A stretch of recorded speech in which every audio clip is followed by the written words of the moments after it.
एकदम कम।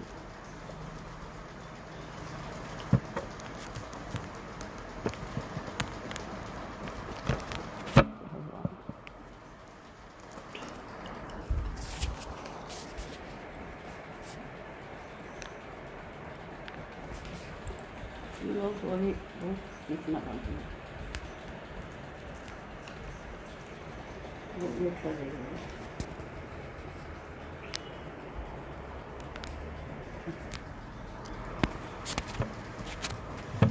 पीछे बीच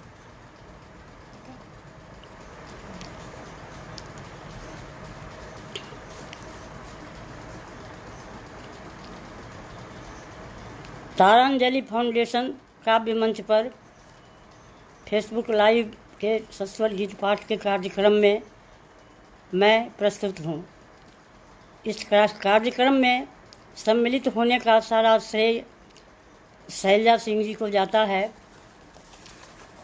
मैं उसके पहले उनकी माँ, जिनके नाम पर यह पवित्र फाउंडेशन बना हुआ है, मैं उनकी चर्चा करना चाहूँगी।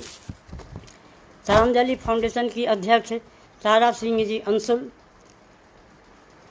जो शैलजा जी की माँ हैं, मैंने फिर इसको दोहराया है, उनके ही स्नेह के दबाव में, उनके स्नेह के समर्पण में शैलजा जी ने इस पवित्र फाउंडेशन की रचना की है।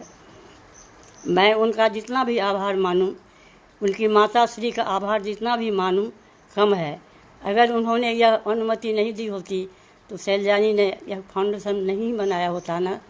इसीलिए मैं उनकी बहुत बहुत कृतज्ञता ज्ञापित करती हूँ कि ऐसे पवित्र काम के लिए उन्होंने अपनी अनुमति दी।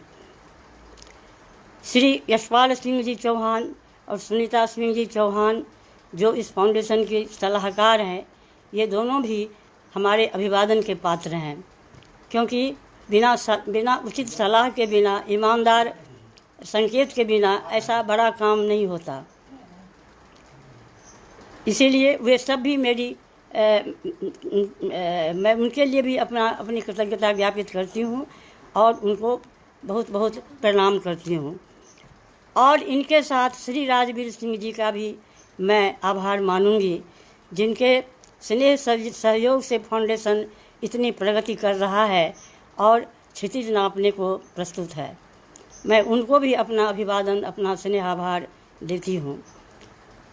और आप जो यहाँ आए हुए हैं, हमारे श्रोता, मैं अपने से अधिक, सबसे अधिक आभार उनका व्यक्त करना चाहती हूँ, क्योंकि आप जो यहाँ आए हैं गीत सुनने के लिए, आप गीत के बहुत बड़े संबंधी हैं। आप अपने संबंध में गीत को महसूस करते हैं। आपका सगा परिवार है गीत का परिवार, इसीलिए आप यहाँ आए हैं। अपने वरिष्ठ गीतकारों को प्रणाम करती हूँ, जिनके स्नेह से और जिनकी कृपा से मेरा हौसला बढ़ता है और मुझको आश्वस्ति मिलती है गीत लिखने में, पढ़ने में, सब कुछ। और अपने समान धर्मा गीतकारों का भी मैं स्नेह ज्ञापित करती हूँ, क्योंकि वो मुझको लिखने की प्रेरणा देते हैं। और हमसे जो छोटे नई पीढ़ी के गीतकार हैं, मैं उनका विशेष स्नेह मानती हूँ, क्योंकि वे मुझको दृष्टि देते हैं। आपको पता ही होगा मित्रों कि अब के नए गीतकारों में हम लोगों में ज़मीन आसमान का फ़र्क है। हमारे समय में तो कोई वैज्ञानिक ऐसा कोई चमत्कार भी नहीं हुआ था कि हम लोगों को इस सब चीज़ का अनुभव होता। नए गीतकार समय की किताब को एकदम खुले रूप में पढ़ रहे हैं और बहुत कुछ प्रेरणा पाते हैं। इसीलिए मैं उनका भी अभिवादन करती हूँ, स्नेह ज्ञापन करती हूँ, चाहती हूँ कि गीत को वे नई क्षितिज तक ले जाएं।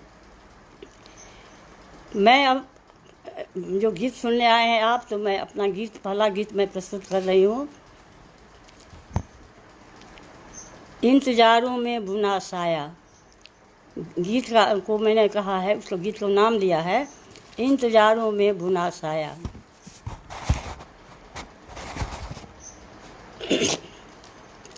तुम न बोलोगे तुम्हारी बात बोलेगी, तुम न बोलोगे तुम्हारी बात बोलेगी, उम्र भर ठहरी हुई बरसात बोलेगी, उम्र भर ठहरी हुई बरसात बोलेगी। तुम न बोलोगे तुम्हारी बात बोलेगी, उम्र भर ठहरी हुई बरसात बोलेगी। देर तक मौसम झुका, देर तक मौसम झुका, ओसों भरा होगा, देर तक मौसम झुका, ओसों भरा होगा, इंतजारों में बुना साया खरा होगा, इंतजारों में बुना साया खरा होगा। आँख मन में खुशबुओं की पाँच बोलेगी, आँख मन में खुशबुओं की पाँच बोलेगी, उम्र भर ठहरी हुई बरसात बोलेगी। तुम न बोलोगे तुम्हारी बात बोलेगी, उम्र भर ठहरी हुई बरसात बोलेगी। उंगलियों में दर्द का कुछ मौन मधु बजता, उंगलियों में दर्द का कुछ मौन मधु बजता, देश सुरभित रोशनी का साल सा लगता, देश सुरभित रोशनी का साल सा लगता। बैजनी बैजनी कथई उदासी, बैजनी कथई उदासी साथ बोलेगी, बैजनी कथई उदासी साथ बोलेगी, उम्र भर ठहरी हुई बरसात बोलेगी। तुम न बोलोगे तुम्हारी बात बोलेगी, उम्र भर ठहरी हुई बरसात बोलेगी। ये कमल दह झील में तिरती हुई नावें, ये कमल दह झील में तिरती हुई नावें, बिन बुलाए दिन कभी आवें चले आवें, बिन बुलाए दिन कभी आवें चले आवें। रात सिर धुनती सड़क के कात बोलेगी, रात सिर धुनती सड़क के कात बोलेगी, उम्र भर ठहरी हुई बरसात बोलेगी। तुम न बोलोगे तुम्हारी बात बोलेगी, उम्र भर ठहरी हुई बरसात बोलेगी। बरसात बोलेगी।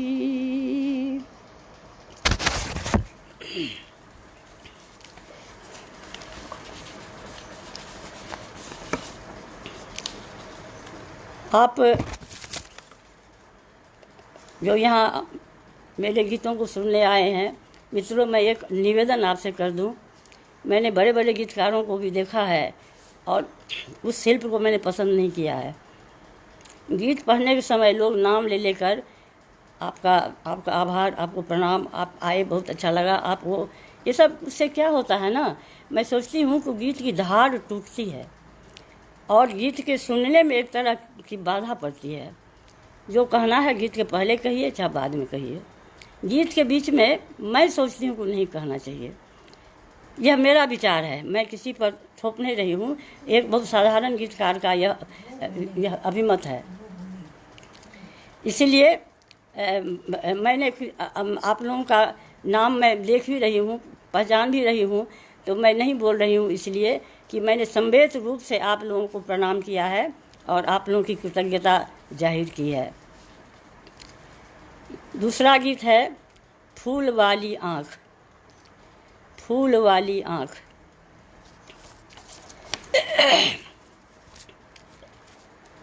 तुम मिले तो बोझ है कम, तुम मिले तो बोझ है कम, बहुत हल्की पीठ की गठरी। तुम मिले तो बोझ है कम, बहुत हल्की पीठ की गठरी। उस नदी में पाँव धोते, उस नदी में पाँव धोते, हिरनियों सी कुलाचें भरती। उस नदी में पाँव धोती, हिरनियों सी कुलाचें भरती। गांठें गिनती ईखों की, गांठें गिनती ईखों की, हवा को धूप सी करती, हवा को धूप सी करती। गांठें गिनती ईखों की, हवा को धूप सी करती। अंधेरे के हाथ हैं नम, अंधेरे के हाथ हैं नम, फूल वाली आँख जो ठहरी। अंधेरे के हाथ हैं नम, फूल वाली आँख जो ठहरी। तुम मिले तो बोझ है कम, बहुत हल्की पीठ की गठरी। फूटते धानों सरीखे, फूटते धानों सरीखे, हम बढ़ते गए। फूटते धानों सरीखे, हम बढ़ते गए। फुनगियों से फसल की सपने बहुत करते गए। फुनगियों से फसल की सपने बहुत करते गए। फूटते धानों सरीखे, हम बढ़ते गए। फुनगियों से फसल की सपने बहुत करते गए। दिनों की बारिश गई थम, दिनों की बारिश गई थम, तुम हंसी से हो गई दूरी। दिनों की बारिश गई थम, तुम हंसी से हो गई दूरी। तुम मिले तो बोझ है कम, बहुत हल्की पीठ की गठरी। हाथ के घट्ठे कभी जो, हाथ के घट्ठे कभी जो, चैन पाकर लगे दुखने। हाथ के घट्ठे कभी जो, चैन पाकर लगे दुखने। प्यार वे पाकर तुम्हारे करीने से लगे कमने। प्यार वे पाकर तुम्हारे करीने से लगे कमने। खेत में उतरा हुआ मौसम, खेत में उतरा हुआ मौसम। हंसी की हंसनी उतरी, हंसी की हंसनी उतरी। खेत में उतरा हुआ मौसम, खेत में उतरा हुआ मौसम। हंसी की हंसनी उतरी। तुम मिले तो बोझ है कम, तुम मिले तो बोझ है कम, बहुत हल्की पीठ की गठरी। अंधेरे के हाथ हैं नम, अंधेरे के हाथ हैं नम, फूल वाली आँख जो ठहरी।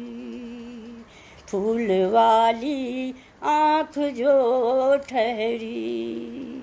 दिनों की बारिश गई थम, दिनों की बारिश गई थम। तुम हंसी से हो गई दूरी, तुम हंसी से हो गई दूरी। तुम मिले तो बोझ है कम, बहुत हल्की पीठ की गठरी। खेत में उतरा हुआ मौसम, खेत में उतरा हुआ मौसम। हंसी की हंसनी उतरी, हंसी की हंसनी उतरी। तुम मिले तो बोझ है कम, बहुत हल्की पीठ की गठरी।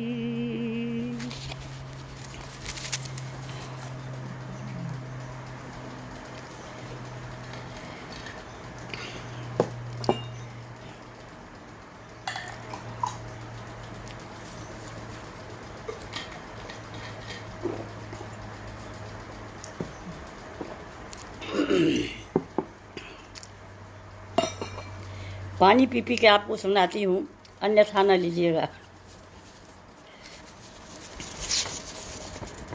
एक छोटा सा संस्मरण सुनाने का मन है, फिर मैं गीत आपको सुनाऊंगी। क्योंकि शैलजा सिंह जी के परिप्रेक्ष्य में यह कार्यक्रम है, स्त्री के संदर्भ में है, इसलिए और आप सब स्त्रियों के बहुत बड़े विमर्श में शामिल भी होने वाले लोग होते हैं, इसलिए आपको सुनना चाहिए। लखनऊ में एक बार अखिल भारतीय लेखिका सम्मेलन हुआ था। मुझको ठीक से मेरा स्मरण पता नहीं क्यों कमज़ोर हो गया है। ये आपातकाल के पहले या उसके बाद का समय है, संभव है उसके बाद ही का समय हो। तो भारतवर्ष की लगभग 250-300 लेखिकाएँ वहाँ जमा हुई थीं। सोच लीजिए वो कितना बड़ा वह कार्यक्रम था। 2 दिन पूरा घमासान हुआ, कई कई सत्रों में बहसें चलीं। अंतिम दिन वहाँ के दूरदर्शन वालों ने उन 300 लेखिकाओं में से 5 को छांट कर, वहाँ लोग मजाक करते थे ये छँटे हुई लेखिकाएँ हैं हम लोग के यहाँ छँटी हुई कह के थोड़ा उपहास का विषय बनाया जाता है। जैसे जैसे छँटा हुआ गुंडा बोलते हैं, छँटा हुआ कुछ बोलते हैं, तो कहा कि ये 300 लेखिकाओं में से ये छँटी हुई लेखिकाएँ हैं। कहा ठीक है। अब आप सोच लीजिए वो 5 में कौन कौन थी। बीच में थी महादेवी वर्मा जी, महीयसी महादेवी वर्मा। पूरा इतिहास मंच पर था, गीत का पूरा इतिहास, उनके सिवा कुछ दूसरा हो ही नहीं सकता जो था। और उनके बाएं थी डॉक्टर कमला रत्नम और डॉक्टर रमा सिंह। उनके दाएं थी शशि प्रभा शास्त्री और मैं। मित्रों, मैं सबसे कम उम्र की भी उस समय थी, बहुत साधारण थी, बहुत मेरा विचार मजा हुआ नहीं भी हो सकता है, लेकिन मैं चीज़ों को समझती थी। मैं बिहार से गई थी, यह लोगों को वहाँ पता था। सभागार खचाखच भरा हुआ था। जब कमला रत्नम जी बोल गई, डॉक्टर रमा सिंह बोल गई, शशि प्रभा जी बोल गई, तब मेरा नंबर आया। मेरा असमंजस सुनिए। महादेवी जी ने जो पहला ही वाक्य कहा था, महादेवी जी को बीज वक्तव्य देना था, बोलना था, उसी पर इन चारों लोगों हमको बोलना था। तो उन्होंने बीज वक्तव्य का पहला जो वाक्य कहा वो था कि आज जो धरती पर या क्या संसार में इतनी हिंसा है, अराजकता है, उसके मूल में मातृत्व का ह्रास है। सुन लीजिए इस शब्द को आप भी। इस धरती पर जो हिंसा है, अराजकता है, उसके मूल में मातृत्व का ह्रास है। मैंने अपने हाथ पर अपने पेन से इस वाक्य को लिख लिया और मैंने कुछ नहीं सुना कि उन्होंने क्या 45 मिनट तक कहा। आप यह जान लीजिए। मैं सोचती थी अगर मैं कुछ सुनने लगूँ ना तो मैं इस पंक्ति को भूल जाऊंगी और इसमें जो मुझको कहना है यह सब मुझको कहने से रह जाएगा, छूट जाएगा। तो जब मैंने कहना शुरू किया तो मैंने पहले उनको प्रणाम किया और उनको घर में लोग जीजी बोलते थे। हम लोग कई बार मिले थे इलाहाबाद जाकर उनसे भी। तो मैंने पहली बार कहा कि जीजी आप तो, जीजी नहीं, सम्मान्य, आप तो इतने बड़े परिवेश में रहती हैं, इतना बड़ा हिंदी का पूरा संसार आपकी आंखों में है, तो वहाँ की स्त्रियां भी आपकी आंखों में होंगी, मगर आपने स्त्रियों को ठीक से देखा नहीं। सबका मुंह में सकते में आ गया कि क्या बोल रही है, किसी किसी को हिम्मत नहीं हुई कि क्या बोल रही है। लेकिन मैं सोच रही थी कि मुझको यह बोलना है, अगर आज नहीं बोली तो फिर कभी नहीं बोल पाऊंगी। मैंने कहा कि 80% माएँ मातृत्व के ह्रास के कारण होता है। कहाँ मातृत्व का ह्रास है माननीय? और 20% महिलाओं के बारे में यदि आप कहती हैं कि मातृत्व का ह्रास है तो मैं उसको मान लूँगी, मगर 20% के कारण 80% का अपमान नहीं होने दूँगी। 80% माएँ दुर्धर्ष संघर्ष करती हैं अपने बच्चों के लिए। उनका पति छोटे बड़े कामों से चला जाता है प्रवास में, दूसरे शहरों में, दूसरे गाँव में, और वह किस तरह से घर को पीठ में पर लेकर, बच्चों को पीठ पर लेकर और घर को पीठ पर लेकर जो वो चलाती हैं घर को, बच्चों को, यह तो अपने आप में बरेण्य है माननीय। मैं कितनी भी प्रशंसा करूं तो कम है। और मैं आपसे एक सवाल पूछ के बहुत बात बोली, मैं 1 घंटा बोलती रही, मगर उतना मैं क्यों कहूँ। मैंने कहा कि मैं एक उदाहरण आपको देती हूँ माननीय। माननीय कहते कहते मेरा मुँह दुख रहा था। माननीय, हमको लगता था कब वो बिगड़ जाएंगी, क्या करेंगी भगवान जाने, लेकिन मुझको अपनी बात कहनी थी। मैंने कहा एक उदाहरण देती हूँ माननीय। कोई एक स्टेनोलाइजर है, स्टेनोग्राफर है, कोई एक स्टेनोग्राफर है, छोटी आमदनी उसकी है, बहुत ज़्यादा उसका वेतन तो नहीं होगा। उसका एक बच्चा है, उसका पति साथ नहीं रहता है, वो बीमार है। आज उसके बॉस ने कहा है कि वह उसके साथ टूर पर वो जा रहा है तो जाएगी। अब आप देख लीजिए, वो टूर पर जाती है तो अच्छी कर्मचारी कहलाएगी, अगर नहीं जाती है तो बॉस उसका पैसा काटेगा या नौकरी से भी निकाल सकता है। और इधर घर में बीमार बेटा है जो उसका पाँव पकड़ के रोक रहा है कि माँ तुम नहीं जाओ, कैसे रहूँगा, बुखार से देह तप रही है उसकी। माँ का मन देखिए, यहाँ वहाँ इधर उधर, एक पाँव इधर एक पाँव उधर, कितना धर्म संकट वो झेल रही है। मैंने पूछा कि माननीय आप मुझको बताएं, वो अच्छी कर्मचारी बने कि अच्छी माँ बने। आप जब बता देंगी तो फिर मैं अपनी बात कहूँगी। बिल्कुल पिन ड्रॉप साइलेंस था, कोई कुछ नहीं बोला। फिर मैंने कहा कि अगर वह माँ होगी, और वह माँ है, क्योंकि जैसे ही उसके मन में विकल्प आया कि मैं बॉस के साथ जाऊं कि घर में रहूं बच्चे के साथ, तभी हमने देख लिया उसका आत्मविश्वास डोल गया था। बॉस के साथ वो जाने वाली नहीं है। हाँ, उसकी नौकरी चली जाएगी, पैसे नहीं मिलेंगे, ठीक है, भीख मांग लेगी, लेकिन बच्चा को नहीं छोड़ेगी, और वो नहीं गई। इसलिए माननीय मैं तो कहती हूँ कि ऐसे दुर्धर्ष संघर्ष के बीच भी मातृत्व जिंदा रहता है और काफ़ी जीवंत है, वो मर नहीं सकता। मैं इसको मानने को तैयार नहीं हूँ। इसको यहाँ छोड़ती हूँ। आपको यह बताती हूँ कि उस समय की सारिका और दिनमान में मोटे मोटे अक्षरों में उनका बीच वक्तव्य का पहला वाक्य छपा था और सबका कहा हुआ छपा था। अब मैं आपको अपना गीत सुना रही हूँ।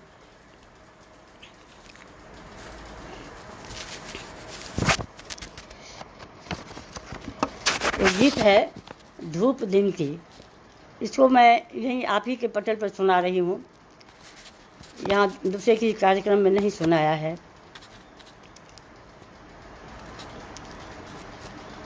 धूप दिन की। सीढ़ियाँ चढ़ने लगी है, सीढ़ियाँ चढ़ने लगी है, धूप दिन की हरियाने लगी दीवार की लतरें। सीढ़ियाँ चढ़ने लगी है, धूप दिन की हरियाने लगी दीवार की लतरें। हवाओं के पुल बनाकर, हवाओं के पुल बनाकर दौड़ती रहती तितलियाँ।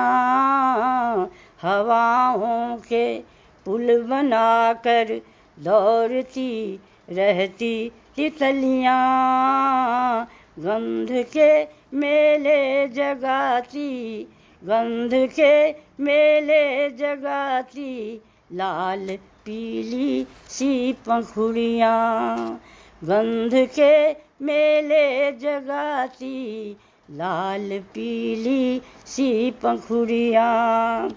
चिट्ठियाँ चिट्ठियाँ लिखने लगी है, चिट्ठियाँ लिखने लगी है, किरण दिन की चिट्ठियाँ लिखने लगी है, किरण दिन की। जल में चांदनी के धुले सतरें, जल में चांदनी की धुली सतरें। सीढ़ियाँ चढ़ने लगी है, धूप दिन की हरियाने लगी दीवार की सतरें। गमकती गमकती रात रानी से सुरीले गीत अंजूरी के। गमकती रात रानी से सुरीले गीत अंजूरी के। भोर तक जगते रहे हैं, भोर तक जगते रहे हैं, सुहाने बोल कजरी के। भोर तक जगते रहे हैं, सुहाने बोल कजरी के। गंध सी झरने लगी है, गंध सी झरने लगी है, हवा दिन की गंध सी झरने लगी है, हवा दिन की गंध सी झरने लगी है, हवा दिन की। उफनती सी नदी में जैसे ये लहरें, उफनती नदी में जैसी ये लहरें, सीढ़ियाँ चढ़ने लगी हैं धूप दिन की, हरियाने लगी दीवार की लतरें। रूठी छोटी बेटी सी, रूठी छोटी बेटी सी, खोले बंद करे आँखें, रूठी छोटी बेटी सी, खोले बंद करे आँखें। इतराने लगती चिड़िया, इतराने लगती चिड़िया, जल में डुबा रही पाँखें, इतराने लगती चिड़िया, जल में डुबा रही पाँखें। खिड़कियाँ पढ़ने लगी है, खिड़कियाँ पढ़ने लगी है, खिड़कियाँ पढ़ने लगी है, गंध दिन की खिड़कियाँ पढ़ने लगी है, गंध दिन की। थल कमल पर कोई गीत सा उतरे, थल कमल पर कोई गीत सा उतरे, खिड़कियाँ पढ़ने लगी है, खिड़कियाँ पढ़ने लगी है, गंध दिन की। थल कमल पर कोई गीत सा उतरे, सीढ़ियाँ चढ़ने लगी है धूप दिन की, हरियाने लगी दीवार की लतरें, दीवार की लतरें।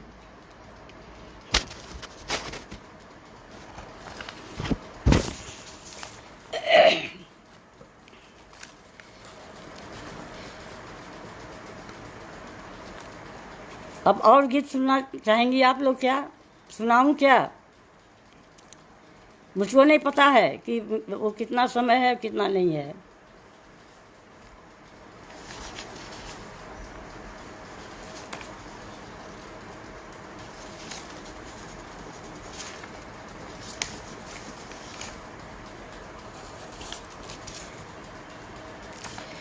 एक बहुत छोटा सा गीत है, आप इसको सुनिए, शायद आपको अच्छा लगे।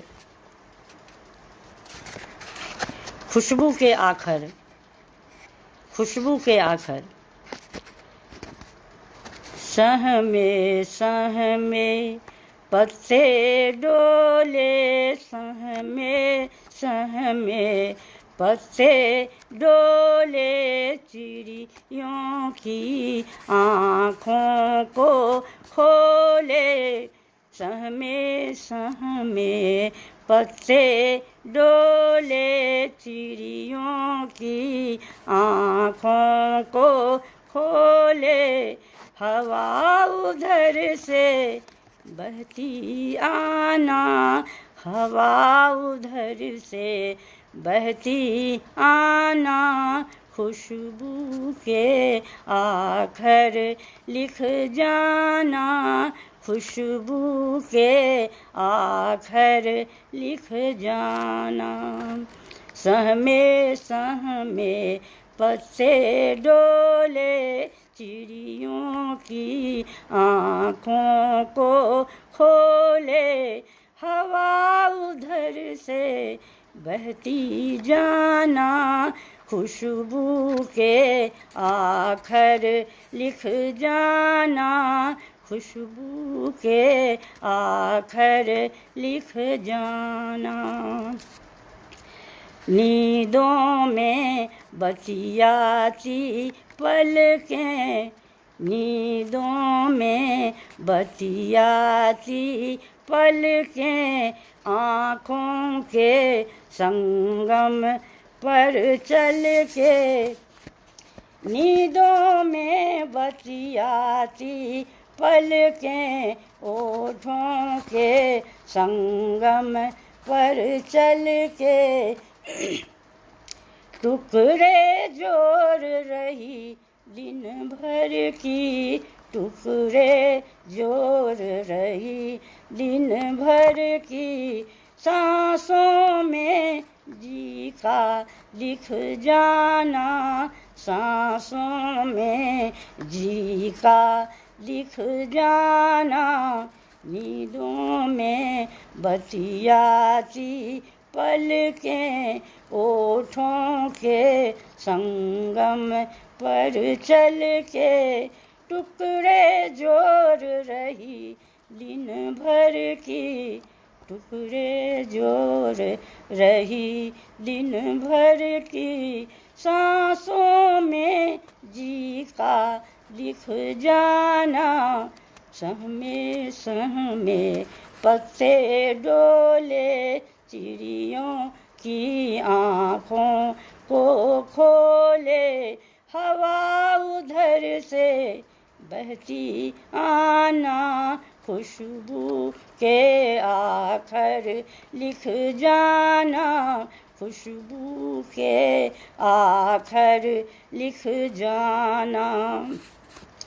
पूरे दिन की थकी हुई सी, पूरे दिन की थकी हुई सी, मूंगों जैसी जड़ी हुई सी, मूंगों जैसी जड़ी हुई सी, हंसियों का झरना बह जाना, हंसियों का झरना बह जाना। अपना सुंदर घर भर आना, अपना सुंदर घर भर आना।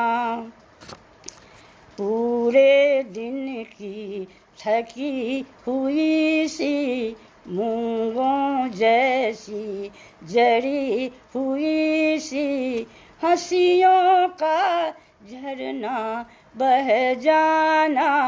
अपना सुंदर घर भर आना, अपना सुंदर घर भर आना। सहमे सहमे पत्ते डोले, चिड़ियों की आँखों को खोले, हवा उधर से बहती आना। खुशबू के आखर लिख जाना, खुशबू के आखर लिख जाना। बहुत दिनों पर बेटी जैसी, बहुत दिनों पर बेटी जैसी, घर आई हो खुशी भली सी। बहुत दिनों पर बेटी जैसी, घर आई हो खुशी भली सी। बहुत दिनों पर बेटी जैसी, घर आई हो खुशी भली सी। इस दिन को 100 जन्म बनाना, इस दिन को 100 जन्म बनाना, सुख को सांसों में रख आना, सुख को सांसों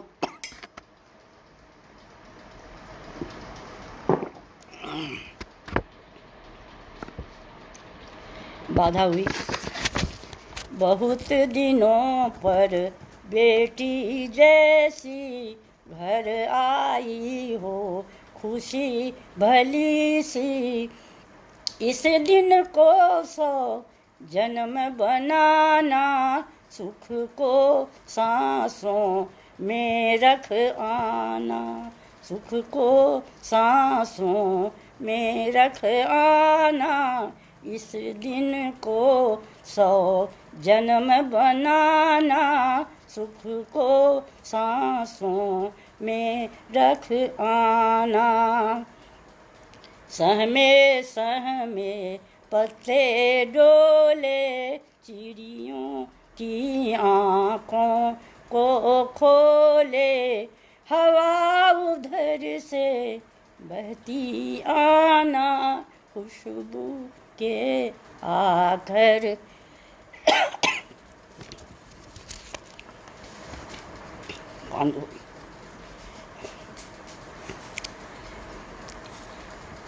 बात करते हैं क्या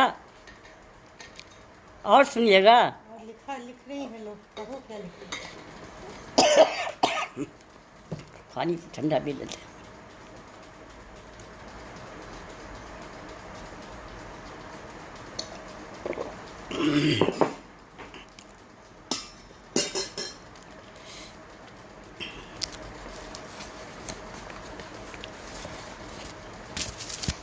अच्छा, एक गीत सुना रही हूँ।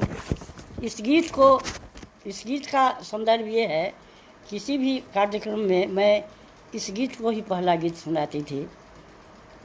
इसमें माँ है, पिता हैं, बच्चे हैं, पत्नी है और घर की छोटी आमदनी भी है।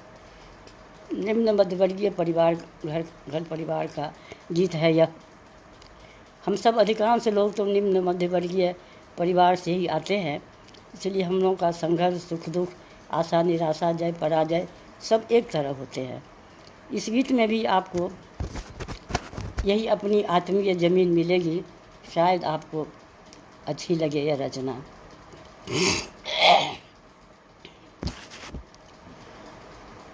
माँ की परछाई सी लगती, माँ की परछाई सी लगती, गोरी दुबली शाम, पिता सरीखे, क्षमा कीजिए,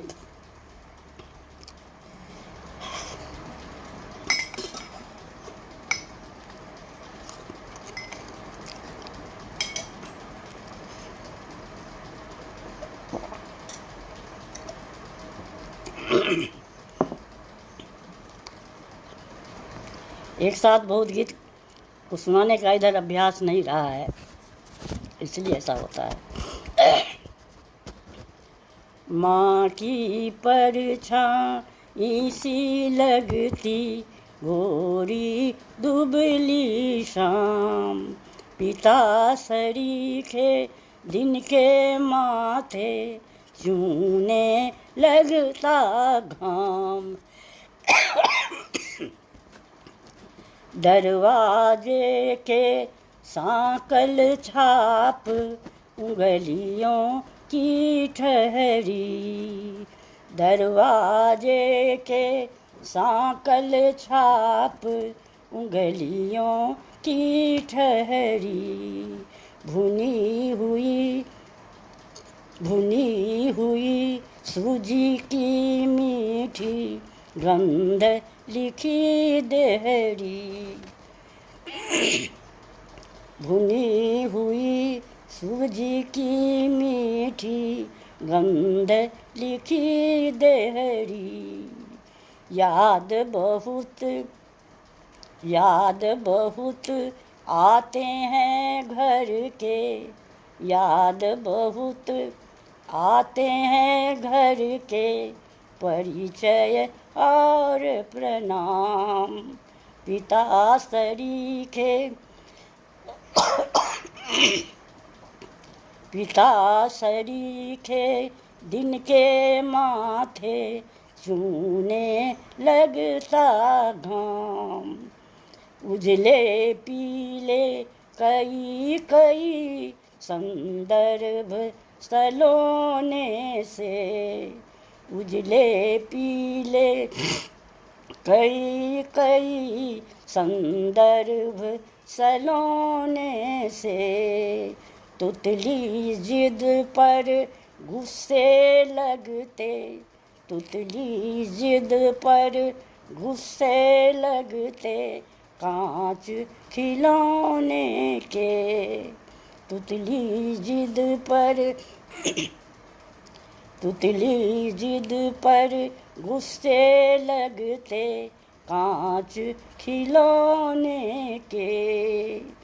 नूपुर पहन बहन का हंसना, नूपुर पहन बहन का हंसना फिरना सारा गाम। नूपुर पहन बहन का हंसना फिरना सारा गाम। पिता सरीखे दिन के माथे चूने लगता घाम। कहीं कहीं दुखती है घर की, कहीं कहीं दुखती है घर की छोटी आमदनी। कहीं कहीं दुखती है घर की छोटी आमदनी। धुआं पहनते चौके बुनते, धुआं पहनते चौके बुनते केवल नागफनी। धुआं पहनते चौके बुनते केवल नागफनी। कहीं कहीं दुखती है घर की छोटी आमदनी। धुआं पहनते चौके बुनते केवल नागफनी। मिट्टी के प्याले सी दर की, मिट्टी के प्याले सी दर की उम्र हुई गुमनाम। मिट्टी के प्याले सी दर की, मिट्टी के प्याले सी दर की उम्र हुई गुमनाम। कहीं कहीं दुखती है घर की छोटी आमदनी। धुआं पहनते चौके बुनते केवल नागफनी। मिट्टी के प्याले सी दर की, मिट्टी के प्याले सी दर की उम्र हुई गुमनाम। पिता सरीखे दिन के माथे चूने लगता घाम। माँ की परछाई सी लगती, माँ की परछाई सी लगती गोरी दुबली शाम। माँ की परछाई सी लगती गोरी दुबली शाम। पिता सरीखे दिन के माथे चूने लगता घाम।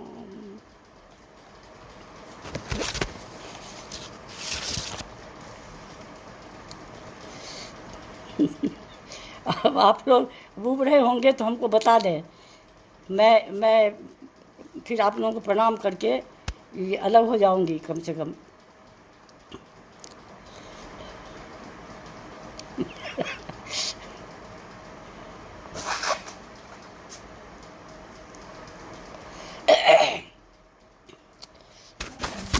अब एक गीत मैं पढ़ लेती हूँ अपने मन से, और फिर सचमुच आप लोग कहीं अन्यत्र भी हमको सुनिएगा ना, तो वहाँ के लिए प्रतीक्षा करिए। नहीं तो शैलजा जी जब कभी दर्जेंगी, हम लोग के मैथिली में है दरजना, इसका अर्थ होता है दया करना, स्नेह करना। तो फिर हम कहीं ना कहीं मिलेंगे, और फिर हम आपको और भी सारे गीत सुनाऊंगी। इधर जो कई प्रोग्राम हो गए हैं ना तो मेरे कंठ को आराम नहीं मिला है। एक गीत है पुलक वाली नींद। पुलक वाली नींद। तुम नदी होते, तुम नदी होते, तुम ही से कहा करते बात मन की।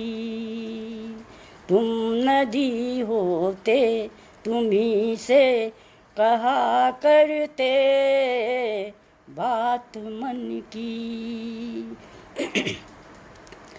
लहर से हम मांग लाते, धार पर बहना। लहर से हम मांग लाते, धार पर बहना। और उल्टी हवाओं में पाँव थिर रखना। और उल्टी हवाओं में पाँव थिर रखना। लहर से हम मांग लाते, धार पर बहना। और उल्टी हवाओं में पाँव थिर रखना। तुम हवा होते, तुम हवा होते, दिशा में रंगा करते लय सपन की। तुम हवा होते, तुम हवा होते, दिशा में रंगा करते लय सपन की।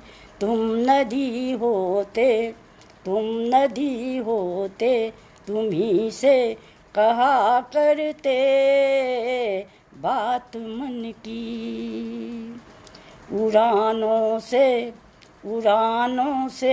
पूछ लेते जमी की दूरी। उड़ानों से पूछ लेते जमी की दूरी। एक छोटी हंसी वाली हाथ की चूड़ी। एक छोटी हंसी वाली हाथ की चूड़ी।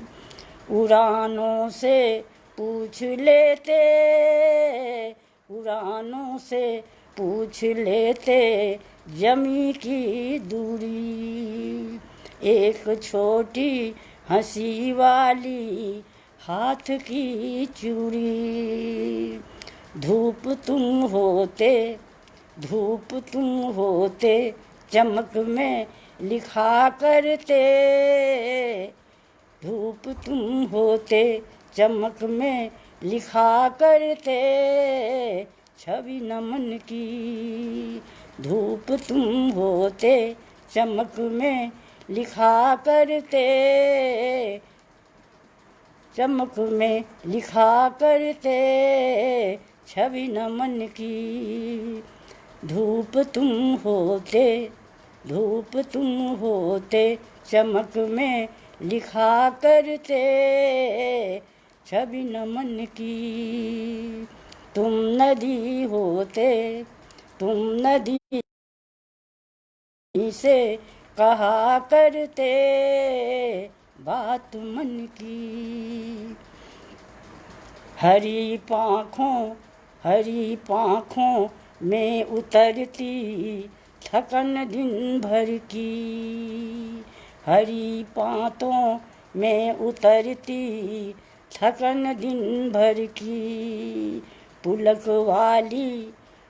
वाली नींद आँखों में भरी घर की, पुलक वाली नींद आँखों में भरी घर की, हरी पाँखों में उतरती, हरी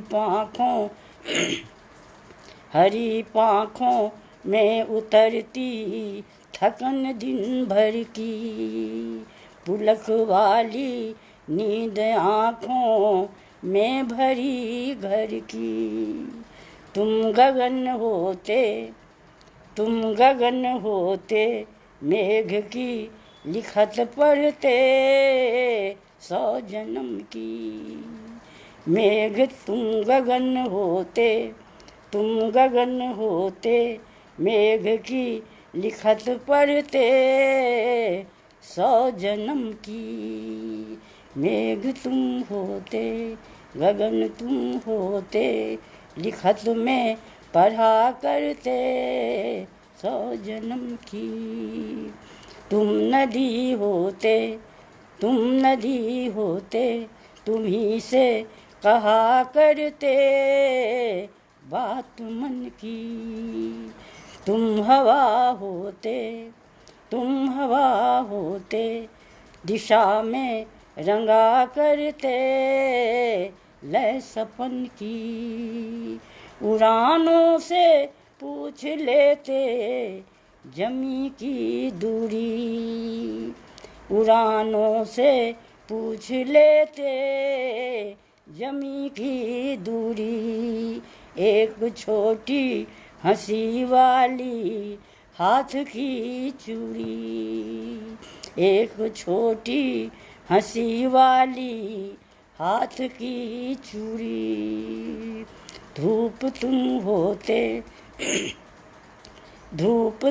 होते चमक में लिखा करते छवि नमन की, तुम नदी होते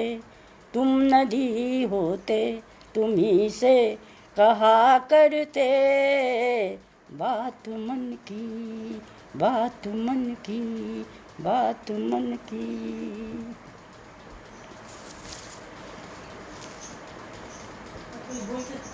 आपने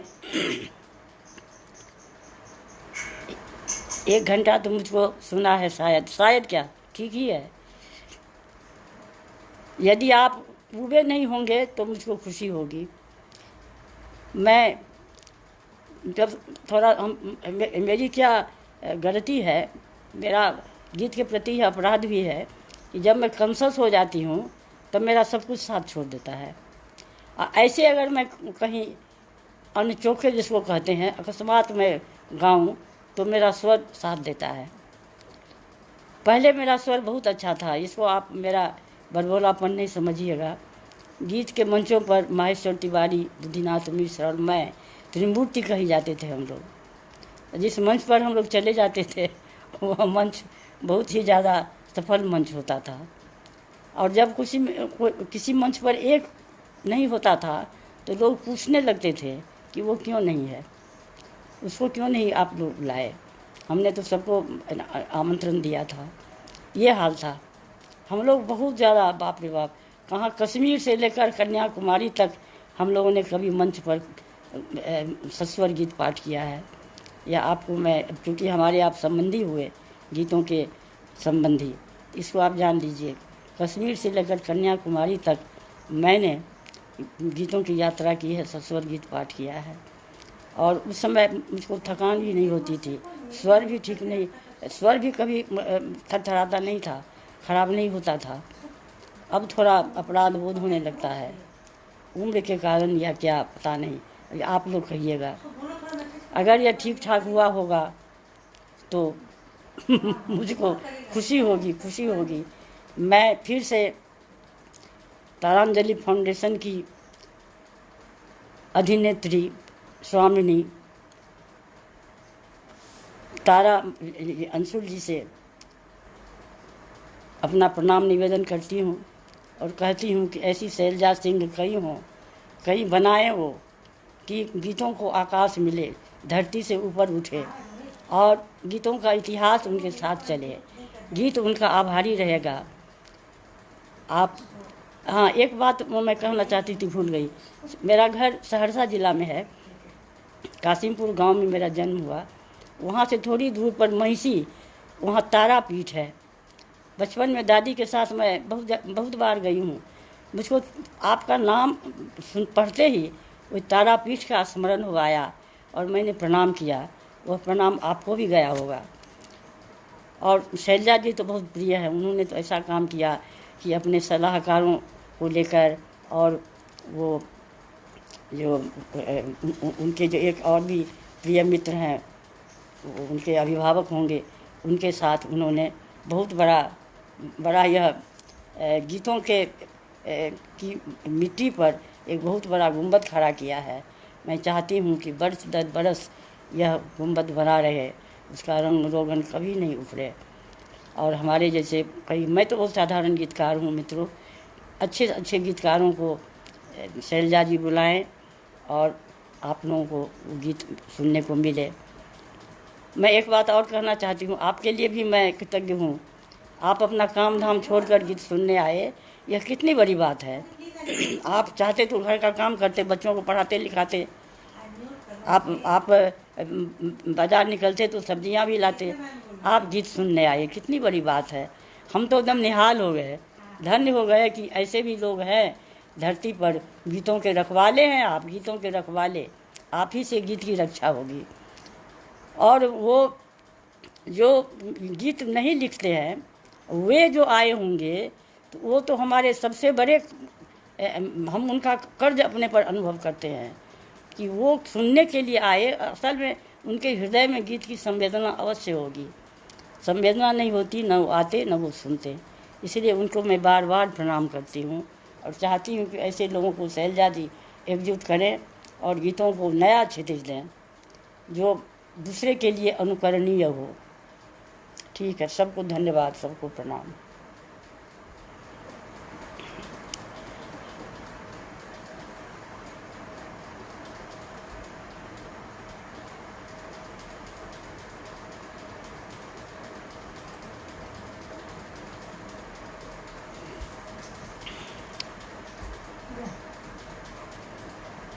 प्रणाम हो गया।